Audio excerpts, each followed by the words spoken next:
So Peter, the bank today has released its culture, governance and accountability reassessment, obviously a large piece of work that follows the AUSTRAC matter and the initial assessment in 2018.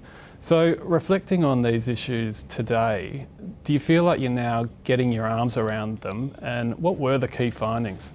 Well, good morning, Michael. My first observation would be that the CGA reassessment and our reviews of the AUSTRAC matter are highlighting consistent themes that we need to resolve. The first is we're too complex as an organisation. The second is our risk culture is immature and reactive in some circumstances. And the third piece is accountability is not clear enough. And I think both those reviews have highlighted those pieces. And that's why we've announced the CORE program today as our response to resolve those matters. So speaking of CORE, the Customer Outcomes and Risk Excellence program, was it just effectively a recognition that the initial program of work to the CGA didn't go deep enough and a bigger program would actually help your broader transformation of the bank? Well, I think the two CGA reviews highlight pretty similar issues, and they're the three that I spoke about before. If I think about our response, the first CGA was really about delivering on 45 initiatives. This time we're going to deliver on initiatives, but we want to focus on three particular moves as well. The first relates to tone from the top. So any change needs to be driven by the top, so we're emphasising tone from the top and driving the change. The second piece is about risk decisioning, so being really clear on the boundaries within which people make decisions. And the final piece is accountability. And our line of business move from an operating structure perspective is critical in improving accountability. And so in terms of timelines, I think the report talks about a 2022 goal for CORE, but is it fair to say that cultural change actually is a thing that you need to continually work on? That is right. So in terms of the program, there'll be specific things that we get done as quickly as we can. But if we look at the lasting change that we want from the CORE program, that will be a change in culture. That takes years, not months. And so we'll make a lot of progress as quickly as we can, but we recognise that cultures evolve and change and you need to keep working on them. We'll make great strides in the next couple of years, but we'll have to continue working on it past then as well. And so an underlying theme of the CGA seems like it was too little accountability and too much complexity. So is that why you've announced this lines of business operating change and effectively away from the matrix sort of management structure, and how will it work to improve execution and risk management? Well, the first thing is we want a simpler bank. So we made the move on the specialist business units at the half year. So we announced that they're businesses we're doing strategic review of and we're well progressed on that. But we think we can simplify the bank with that move. Then in relation to our core banking businesses in Australia and New Zealand, we also need to simplify those. We need to simplify the processes. We need to simplify the customer outcomes and the outcomes for team members as well. And the way we're going to do that is through lines of business operating structure. What that means is we'll have a leader, say, looking after home ownership or mortgages, who's responsible end to end. That hasn't always been the case in the bank, with distribution run differently from product, from technology and ops. So we're really looking at bringing the end-to-end processes together, controls together, so we manage it better.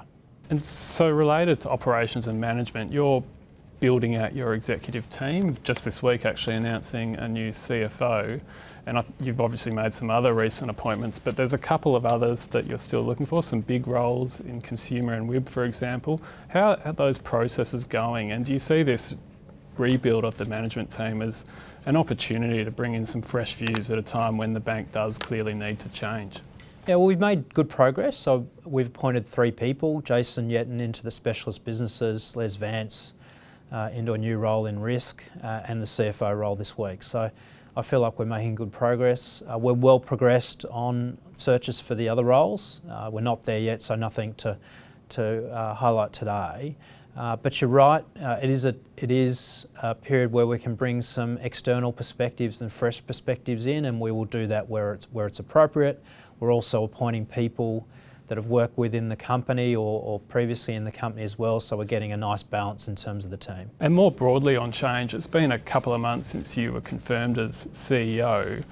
So are you starting to zero in on your key priorities and ways you're going to improve performance going forward? Yes, I am. Three areas really there. Simplifying the bank, and as we spoke about before, the creation of the specialist business division is a critical part of that. And then the second piece is in relation to COVID. So that's a here and now issue, but it's quite large and we need to navigate that well. It is a big event. And then the third piece is for our core Australian banking businesses, Australian and New Zealand banking businesses, that we simplify those. And so the operating structure change through line of business is critical for us to simplify those businesses as well. And just on COVID, you mentioned it's clearly an evolving situation. The banks gave some greater insight last week in how they're thinking about the next phase post the so-called September-October cliff. What are you thinking about the loan book and the path forward after these, or as the process goes through, and checking in on customers who have deferred repayments? Well, the first thing I'd say is the banking industry, including Westpac, has gone into this event in a strong position, so well capitalised and well funded. And why that's important is it gives us time to deal with these challenges. We're in the middle of the 3-month check-in process, particularly for mortgages. And the first thing we're doing is encouraging people where they can to start repaying. That's in the bank's interest and the customer's interests.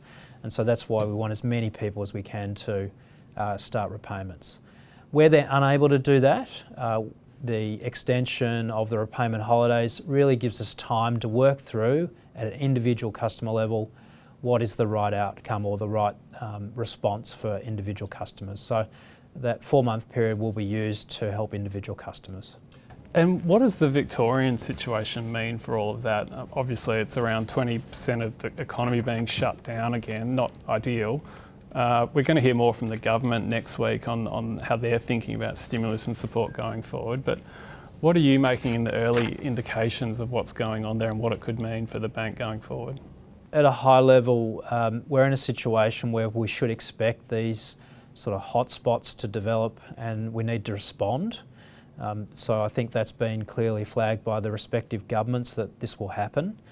So the better we get as a community on identifying and responding and the basics of hygiene and whatnot, the best. We will see in terms of the Victorian situation, hopefully we get on top of it and we move through it. But as I said before, we're prepared to help customers where we can and certainly at an individual basis where they need extra help. Yeah, and I expect looking forward, investors will get an update on all these issues around credit and capital in August around the quarterly reporting and also then full year when we'll know a lot more about this virus. That's right, so we're due to do the June Pillar 3 report in August and we'll have our results in early November. And we'll give the best update we can on where we're at with our credit portfolio and how we're seeing things rolling out.